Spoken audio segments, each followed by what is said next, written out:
ನಾನು ಈ ಸಂದರ್ಭದಲ್ಲಿ ಒಂದು ಮಾತನ್ನ ಹೇಳ್ತೇನೆ. ನಾನು ಬಹಳ ಉದ್ದನೆ ಮಾತನ್ನ ಹೇಳೋದಕ್ಕೆ ಬಯಸೋದಿಲ್ಲ.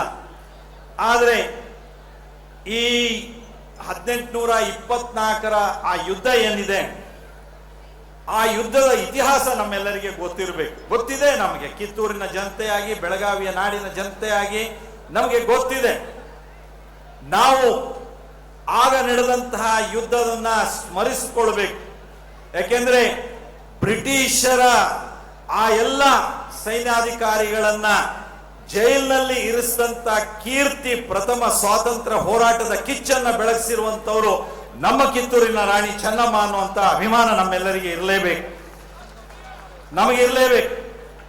ನಂತರದಲ್ಲಿ ಬ್ರಿಟಿಷರ ಆ ಕುತಂತ್ರದ ಕಾರಣದಿಂದ ಹೇಗೆ ಎರಡನೇ ಯುದ್ಧ ನಡೆದು ಅದರ ಮೂಲಕ ರಾಣಿ ಚೆನ್ನಮ್ಮ ಸ್ವರ್ಗ ಸೇರುವಂತ ಸ್ಥಿತಿ ಬಂತು ಅನ್ನೋದನ್ನ ನಾವು ನೋಡಿದೀವಿ.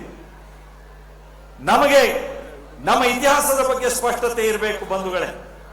ನಮ್ಮ ನಾಡಿನ ಉದ್ದಗಲದಲ್ಲಿ ತಾಯಂದಿರು, ಮಹಿಳೆಯರು ನಮ್ಮ ನಾಡನ್ನ ಕಟ್ಟೋದಕ್ಕೆ ಸದಾಕಾಲ ಶ್ರಮಿಸ್ತಾ ಇದ್ದಾರೆ, ಸದಾಕಾಲ ತಮ್ಮನ್ನು ತಾವು ಸಮರ್ಪಿಸಿಕೊಂಡಿದ್ದಾರೆ.